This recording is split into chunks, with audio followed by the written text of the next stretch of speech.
என் இனிய உறவுகளுக்கு வணக்கம். இன்று நாம் இந்த பகுதியில் பார்க்கப் போவது, கேட்பதற்கு எளிமையாகவும் யோசித்து பார்த்தால் நம் வாழ்க்கையின் ஆழத்தை உணர்த்துவதாகவும் அமைந்திருக்கும். மனதில் இருக்கும் அழுக்கு பெரியதா, காலில் இருக்கும் அழுக்கு பெரியதா? நம் சான்றோர்களும் முன்னோர்களும் நம் அறிவும் ஒரு மனதாகச் சொல்லும் ஒரே பதில், மனதில் இருக்கும் அழுக்குத்தான் எல்லாவற்றையும் விட பெரியது, ஆபத்தானதும் கூட. நம் காலில் இருக்கும் அழுக்கை பார்ப்போம். நாம் வெளியே நடந்து செல்லும்போது சேற்றிலும் சகதியிலும் கால் வைக்கும்போது இந்த அழுக்கு ஒட்டி கொள்ளுகிறது. இதன் பாதிப்பு என்ன? நம் உடலின் வெளிப்புறத்தில் மட்டுமே இருக்கிறது. இதனால் நம் உயிருக்கோ நம்மை சுற்றி இருப்பவர்களுக்கோ எந்த பாதிப்பும் இல்லை.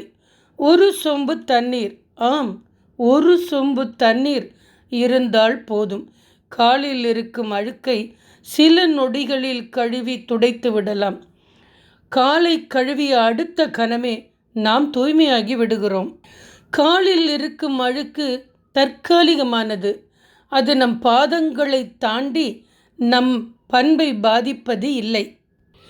ஆனால் மனதில் இருக்கும் அழுக்கு அப்படிப்பட்டது அல்ல. அது கண்ணுக்கு தெரிவதில்லை. கோபம், பொறாமை, பேராசை, வஞ்சகம், அகந்தை, வெறுப்பு போன்ற பல வடிவங்களில் அது மனதிற்குள் குடியேறுகிறது.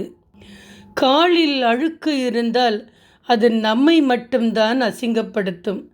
ஆனால் மனதில் அழுக்கு இருந்தால் அது நம்மை சுற்றி இருக்கும் ஒட்டுமொத்த மனிதர்களையும் உறவுகளையும், ஏன் இந்த சமூகத்தையே பாதிக்கும். மனதில் அழுக்கு கொண்ட ஒரு மனிதன் நிம்மதியாக மனிதனாக வாழ முடியாது. அவன் தன்னைத்தானே எரித்து கொள்ளுவதோடு மட்டுமல்லாமல் தன்னை சார்ந்தவர்களையும் துன்புறுத்துவான். காலில் குத்திய முள்ளை எடுத்து விடலாம், ஆனால் மனதில் குத்திய சொல்லை, மனதில் இருக்கும் வரை வஞ்சகத்தை அவ்வளவு எளிதில் எடுக்க முடியாது. நம் ஐயன் திருவள்ளுவர் தூய்மையை பற்றி பேசும்போது மிக அழகாக ஒரு குறளை சொல்கிறார். உடம்பின் புறத்தே உள்ள அழுக்குகள் நீரினால் சுத்தமாகிவிடும், ஆனால் உள்ளத்தின் தூய்மை என்பது வாய்மையால், உண்மையால், நல்ல எண்ணங்களால் மட்டுமே ஏற்படும் என்கிறார். வெளியே பட்டு வேட்டி பளபளக்கும் சட்டை அணிந்து கொண்டு கால்களையும் கைகளையும் சுத்தமாக வைத்துக்கொண்டு மனதிற்குள் வஞ்சகத்தை வைத்திருந்தால் அந்த மனிதனை சமூகம் ஒருபோதும் மதிக்காது. மாறாக காலில் சேரும் சகதியும் இருந்தாலும் கபடு சூதற்ற தூய்மையான மனம் கொண்ட ஒரு ஏழை தொழிலாளியை இந்த உலகம் போற்றும். சிந்தித்து பாருங்கள் உறவுகளே. உலகில் இன்று நடக்கும் போர்களுக்கும் வன்முறைகளுக்கும் குடும்ப பிளவுகளுக்கும் காரணம் மனிதர்களின் காலில் இருக்கும் அழுக்கா, இல்லை மனிதர்களின் மனதில் இருக்கும் பேராசையும் அதிகார வெறியும் பொறாமையும் அழுகிய அழுக்குகள் தான் காரணம். காலில் அழுக்கு இருந்தால் நீங்கள் வீட்டிற்குள் வரமாட்டீர்கள். வாசலோடு நின்று காலை கழுவி விட்டு வருவீர்கள். ஆனால் மனதில் அழுக்கு இருந்தால் நீங்கள் மனித பிறவியாகவே வாழ தகுதியற்றவர்களாகி விடுகிறீர்கள். காலில் இருக்கும் அழுக்கை நீக்க ஒரு சொம்பு தண்ணீர் போதும். ஆனால் மனதில் இருக்கும் அழுக்கை நீக்க நற்பண்புகள், அன்பு, நன்றி உணர்வு மற்றும் தியானம், சுய பரிசோதனை தேவை. அடுத்தவர் வாழ்வை பார்த்து பொறாமைப்படுவதை நிறுத்தினால் பாதி மன அழுக்கு ஓடிவிடும். மன்னிக்க பழகுங்கள். மற்றவர்கள் செய்த தவற்றை மனதில் சுமந்து கொண்டிருக்காமல் மன்னித்து மறந்து விடுங்கள். அன்பை செலுத்துங்கள்.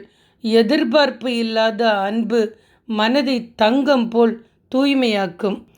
காலில் அழுக்குப்பட்டால் காலும் நம் உடைகளும் பாழாகலாம். ஆனால் மனதில் அழுக்கு படிந்தால் நம் ஒட்டுமொத்த வாழ்க்கையும் சமுதாயமும் பாழாகிவிடும். காலில் இருக்கும் அழுக்கை பற்றி கவலைப்படுவதை விட நம் அன்றாட வாழ்வில் நம் மனதில் எவ்விதமான அழுக்கும், கோபம், பொறாமை, வஞ்சகம் சேராமல் பார்த்து கொள்ளுவோம். அகத்தை சுத்தமாக வைத்திருப்போம். அகம் குளிர்ந்தால் முகம் குளிரும். முகம் குளிர்ந்தால் நம்மை சுற்றியுள்ள உலகமே நந்தவனமாகும். மன தூய்மையே மனிதனின் உண்மையான அழகு என்ற சிந்தனையோடு உங்களிடமிருந்து விடை பெறுகிறேன். இந்த பதிவு உங்களுக்கு பிடித்திருந்தால் உங்கள் உறவினர்களுக்கும் நண்பர்களுக்கும் ஷேர் செய்து, சப்ஸ்கிரைப் செய்து, கமெண்ட் செய்யுங்கள். மீண்டும் அடுத்த பதிவில் பார்க்கலாம். நன்றி, வணக்கம்.